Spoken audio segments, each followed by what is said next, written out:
राज्यसभा में तो प्रधानमंत्री का भाषण हो गया, लेकिन लोकसभा में क्यों नहीं हुआ? ये संसदीय परिपाटी क्यों टूटी?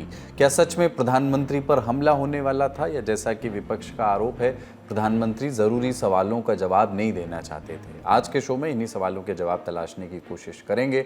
लोकसभा में प्रधानमंत्री के भाषण से ठीक पहले परिस्थितियां क्या बनी, दोनों सदनों में क्या विवाद हुआ, जेपी नड्डा ने राहुल गांधी को ऐसा क्या कहा जो पूरा विपक्ष भड़क गया, और राज्यसभा पहुंचे प्रधानमंत्री के भाषण से महत्वपूर्ण बातें क्या निकली, सारे ब्यौरे देंगे। ये भी जानेंगे कि क्या संसद सत्रों के स्थगित होने का दौर वापस आ गया है।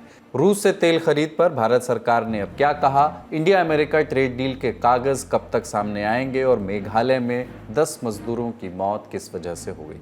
नमस्ते, अपन है कुलदीप और आप देखना शुरू कर चुके हैं the Lallantop show. Brought to you by ITEL, Sensodyne DSP and Goldi Masale।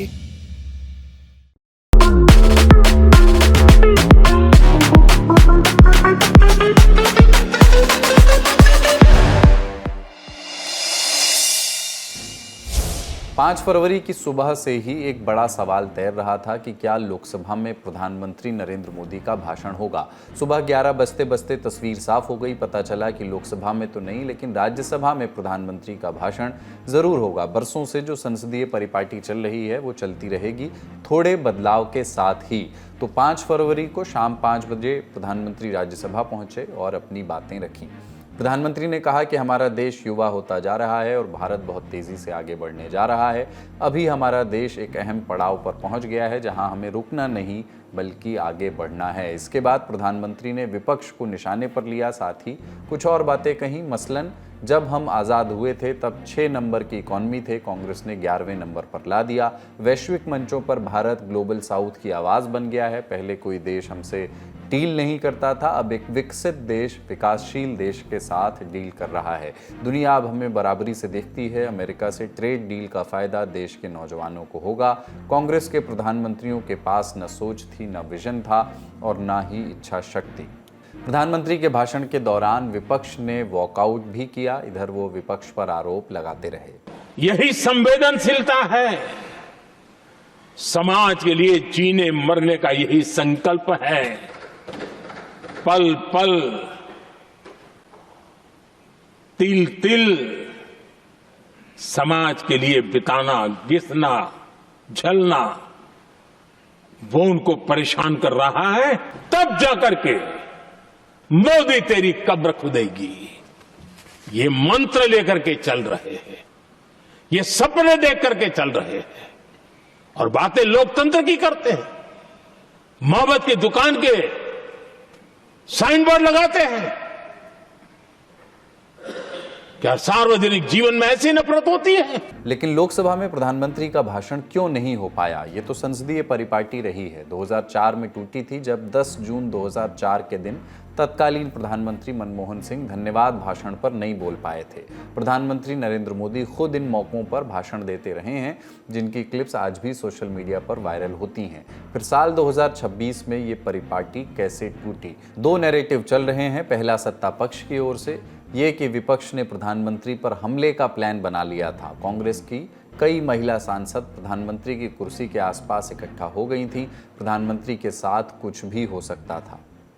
प्रधानमंत्री जब बोलने आने वाले थे, तब इन्होंने बेल में आने के बाद जहां प्रधानमंत्री जी बैठते हैं उस पे चढ़ गए और वहां से भी 3-4 चेयर आगे जा करके इन्होंने बवाल किया और उस आगे प्री प्लान महिलाओं को रखा।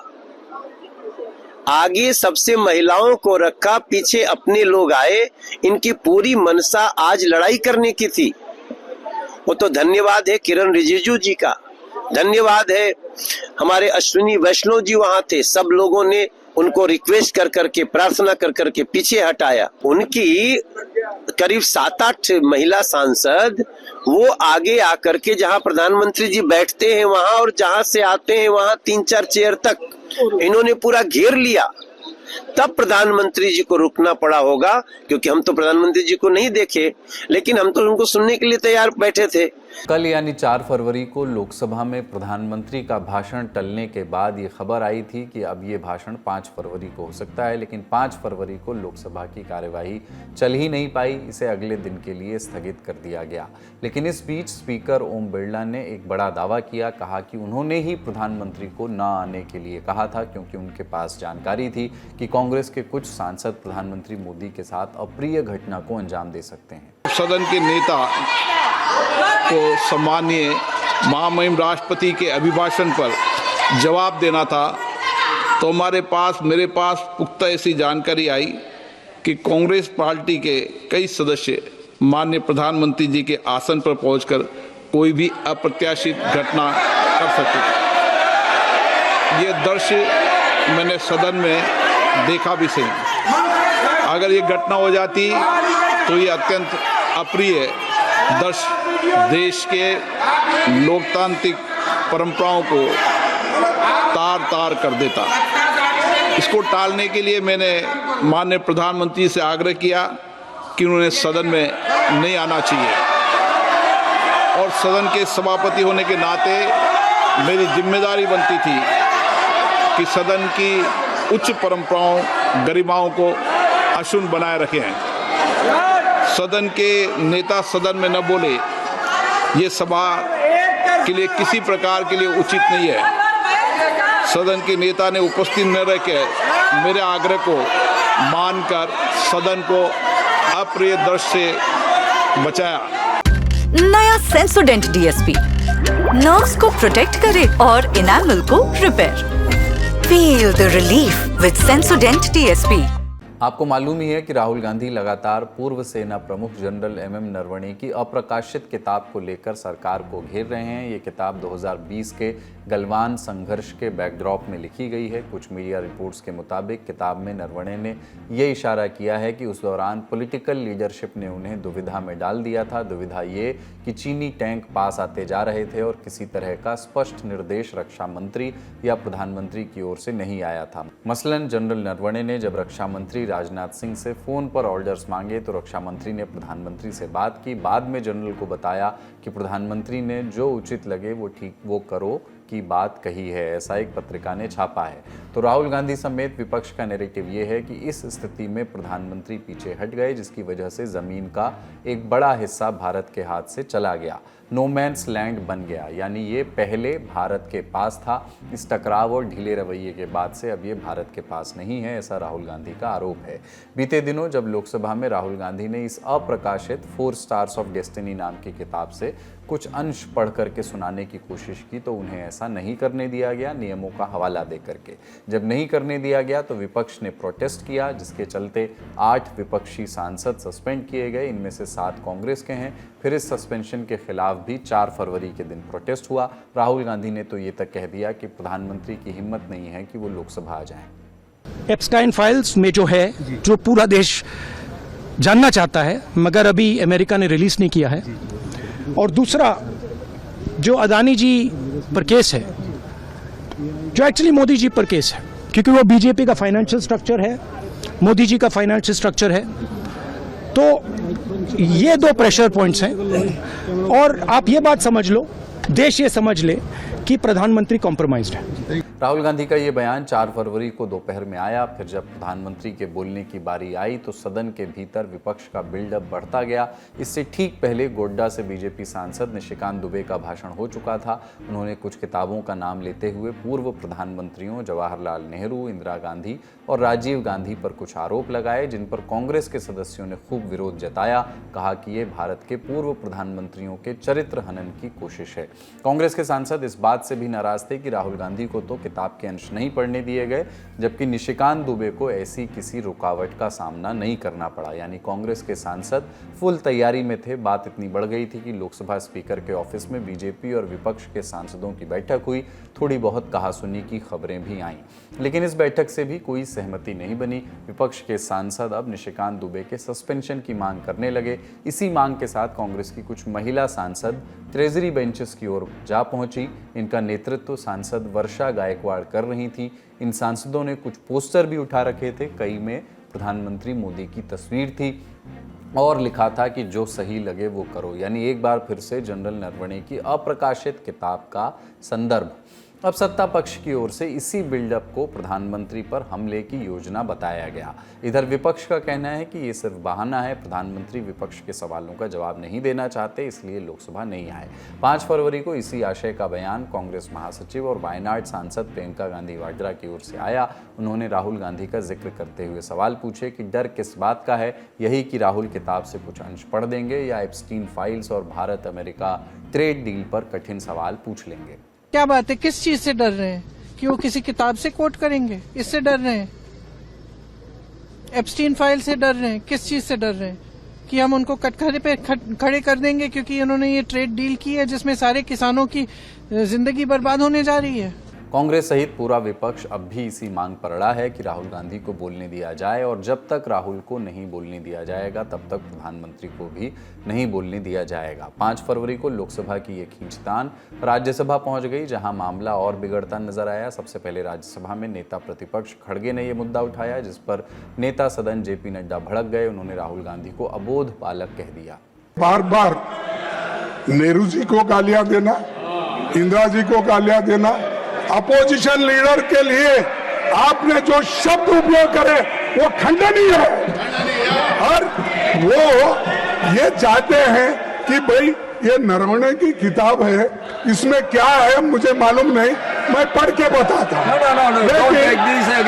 विपक्ष के नेता के माध्यम से ये कहना चाहूंगा कि जब हमारे हाउस में सारी बातें करने के लिए हम तैयार हैं, and we are ready to go on every minute details, let the discussion take place.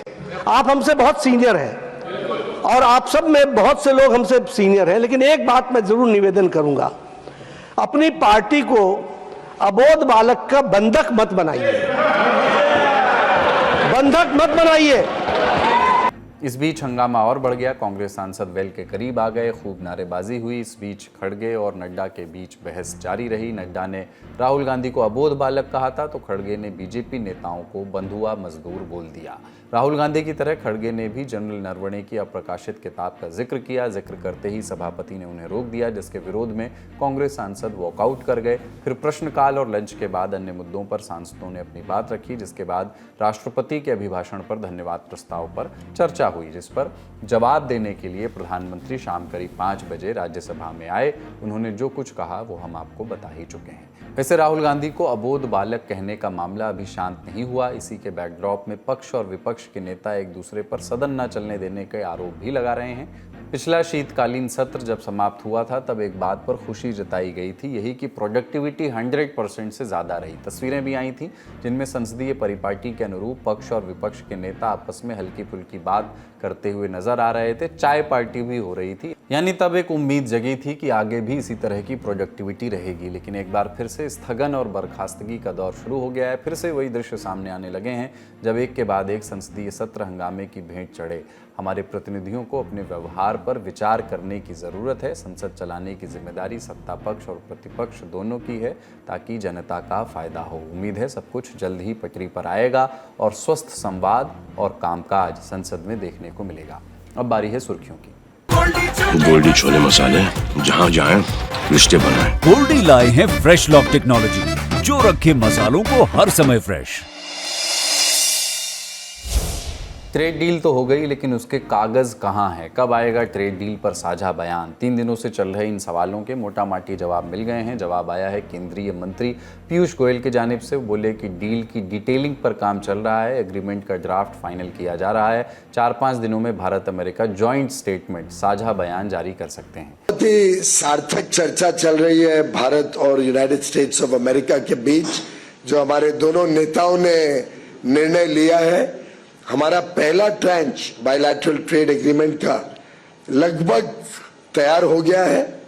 हमारी उम्मीद है कि अगले 4-5 दिन में हम एक joint statement United states of America और भारत के बीच में फाइनलाइज करके साइन कर देंगे, और उस जॉइंट स्टेटमेंट के आधार पर शुरुआत हो जाएगी हमारे दोनों के बीच में इस समझौते की पहली कड़ी। साथ ही साथ एक फॉर्मल एग्रीमेंट ड्राफ्ट हो रहा है जिसको शायद महीना भर 1.5 महीना लग सकता है और उस फॉर्मल एग्रीमेंट को मिड मार्च तक साइन करने का अंदाजा है। लेकिन 18% जो यूएस टैरिफ्स घटने हैं वो जॉइंट स्टेटमेंट अनाउंस होने के बाद एग्जीक्यूटिव ऑर्डर द्वारा यूनाइटेड स्टेट्स ऑफ अमेरिका कर देगा। डील पर सहमति बनने के बाद से ही एक और सवाल सबके दिमाग में है कि क्या भारत अब रूस से तेल खरीदना बंद कर देगा पूरी तरह। अमेरिकी सदर डोनाल्ड ट्रंप के कहे अनुसार तो भारत रूस से तेल खरीदना बंद कर देगा। रूस का कहना है कि भारत को इस बारे में ज़्यादा कुछ सोचने की ज़रूरत नहीं है, लेकिन भारत का क्या रुख है। आज भारतीय विदेश मंत्रालय का इस पर जवाब आया। प्रवक्ता रणधीर जायसवाल बोले कि एनर्जी सेक्टर में हमारी पॉलिसी ज़रूरतों और बाजार के हिसाब से तय होती हैं, किसी बाहरी दबाव से नहीं। 140 करोड़ भारतीयों का हित, उनकी ऊर्जा सुरक्षा सुनिश्चित करना हमारी सरकार की सर्वोच्च प्राथमिकता है। इस लक्ष्य को प्राप्त करने के लिए बाजार स्थितियों और बदलते अंतर्राष्ट्रीय घटनाक्रमों के अनुरूप अपनी ऊर्जा स्रोतों में विविधता लाना हमारी रणनीति का मूल आधार है। भारत के सभी कदम इस बात को ध्यान में रखकर उठाए गए हैं और भविष्य में भी उठाए जाएंगे। भारत ने सीधे तौर पर तेल खरीद को जारी रखने या बंद करने को लेकर कोई फैसला नहीं लिया है, यानी केवल एक देश पर डिपेंड भी नहीं रहना है और जिससे खरीद रहे हैं उसको बंद भी नहीं करना है। जो ऑप्शन दिखे समय काल और परिस्थिति के हिसाब से तय करना है। अगली सुर्खी मेघालय से है। यहाँ ईस्ट जयंतिया जिले के कोयला खदान में धमाका हो गया। धमाके में 16 मजदूरों की मौत हो गई। हादसे की खबर मिलते ही स्थानीय प्रशासन ने रेस्क्यू ऑपरेशन शुरू कर दिया है। धमाका इतना जोरदार था कि खदान के भीतर काम कर रहे मजदूरों को बाहर निकलने का मौका नहीं मिल पाया। आशंका है कि जान गंवाने वाले ज़्यादातर मजदूर असम के थे। आशंका कुछ और मजदूरों के फंसे होने की भी है। हालांकि प्रशासन ने अभी इसकी आधिकारिक पुष्टि नहीं की है। विस्फोट क्यों हुआ, कैसे हुआ, यह भी पता नहीं चला है। जांच शुरू हो गई है। खबरें बताती हैं कि पर्यावरण से जुड़ी तमाम रोक के बाद भी मेघालय के कई इलाकों में अवैध खनन का काम जारी है। आज का ललन टॉप शो यहीं तक। अपना और अपनों का ख्याल रखिए। देखते रहिए दी ललन टॉप। शुक्रिया। शुभ रात्रि।